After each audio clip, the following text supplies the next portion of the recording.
Hello friends, সবাই কেমন আছেন? আশা করি ভালোই আছেন। তো আজকে আমি যে বিষয়টা নিয়ে আলোচনা করব সেটা হচ্ছে আপনি কিভাবে প্লে স্টোরের কোনো অ্যাপস ডাউনলোড করার পরে এটা সরাসরি মেমোরিতে চলে যাবে। তো ফ্রেন্ডস, আপনারা দেখছেন whole Bangla tips YouTube channel. আমি আপনাদের বন্ধু আশিক। তো আজকে আমি দেখাবো আপনি খুব সহজে কিভাবে প্লে স্টোর থেকে ডাউনলোড করার পর এটা সরাসরি আপনার মেমোরিতে চলে যাবে। তার জন্য ভিডিওটি শুরু করার আগে আপনার কাছে একটাই রিকোয়েস্ট, আপনি যদি আমার চ্যানেলে নতুন হয়ে থাকেন তবে চ্যানেলটিকে সাবস্ক্রাইব করতে ভুলবেন না। তো ফ্রেন্ডস, আপনাকে প্রথমে প্লে স্টোরে যেতে হবে।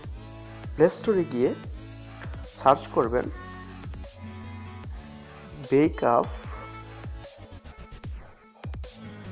সার্চ করার পর দেখেন এখানে দেওয়া আছে বেকআপ অ্যান্ড রিস্টোর। এটা ক্লিক করবে। প্রথম যে অ্যাপসটা আছে এটাতে ক্লিক করবে। ক্লিক করার পর এখানে দেখেন আমার ইনস্টল করা আছে।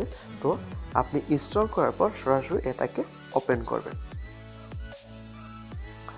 ওপেন করার পর দেখেন এরকম একটা ইন্টারফেস আসবে। ইন্টারফেস আসার পর এখানে দেখেন কর্নারে দেওয়া আছে যে G- এটাতে ক্লিক করবেন। G- ক্লিক করার পর সেটিংস বলে একটা অপশন আছে, সেটিংসে ক্লিক করবেন।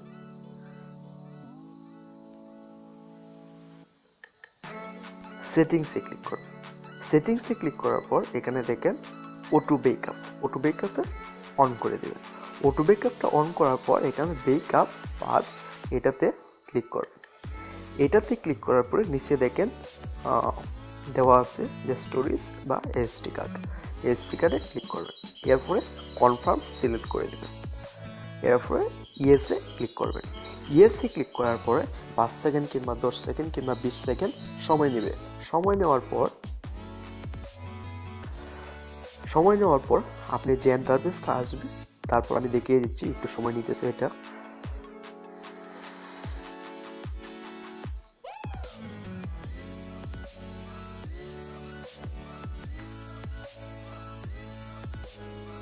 তারপর এটা থেকে বেরিয়ে যাওয়ার পর আবার 3 ডটে ক্লিক করবেন।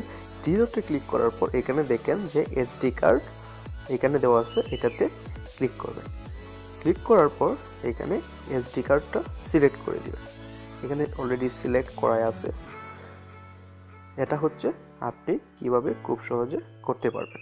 আর দ্বিতীয় নাম্বার হচ্ছে এখানে এসডি কার্ড সিলেক্ট করা আছে, আপনারাও সিলেক্ট করে নেবেন। তো এখন দেখা যাক আপনি কিভাবে কোনো কিছু ডাউনলোড করার পর এটা এসডি কার্ডে যায় কিনা। তো আমি এখান থেকে যে ফেসবুক লাইট আছে ওইটাকে ডাউনলোড করব।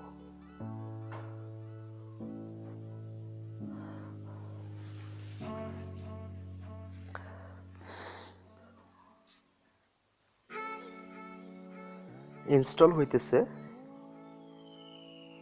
তো দেখতে পাচ্ছেন ইনস্টল হয়ে গেছে। তো এখন দেখা যাক এটা এসডি কার্ডে আসলো কিনা। তো ফাইলটাকে ওপেন করলেন। ওপেন করার পর এখানে দেখেন আপনার যে মেমোরি কার্ড আছে মেমোরি কার্ডে ক্লিক করেন। মেমোরি কার্ডে ক্লিক করার পর এখানে বেকআপ বলে একটা অপশন আছে, এটাতে ক্লিক করেন। এরপরে এখানে দেখতে পাচ্ছেন এটাতে আর্চিভড, এটাতে ক্লিক করেন। ক্লিক করার পর এখন দেখেন এখানে আপনার ফেসবুক যে লাইটটা আমরা ডাউনলোড করেছিলাম ওইটা আপনার এসডি কার্ডে চলে এসেছে। এসডি কার্ডে চলে আসার ফলে আপনি যে ডাউনলোডটা করছেন এটা কিন্তু আপনি আনইনস্টল করার পরেও আপনি মেমোরি থেকে আবার ইনস্টল করতে পারবেন। তো ফ্রেন্ডস, দেখতে পাচ্ছেন খুব সহজেই কিভাবে আপনি এসডি কার্ড প্লে স্টোর থেকে ডাউনলোড করার পর সরাসরি এসডি কার্ডে চলে যাবে। তো যদি ভিডিওটি ভালো লাগে তবে একটা লাইক, কমেন্ট এবং শেয়ার করতে ভুলবেন না। আর আমার চ্যানেলটিকে যদি নতুন হয়ে থাকেন তবে চ্যানেলটিকে সাবস্ক্রাইব করতে ভুলবেন না। ধন্যবাদ।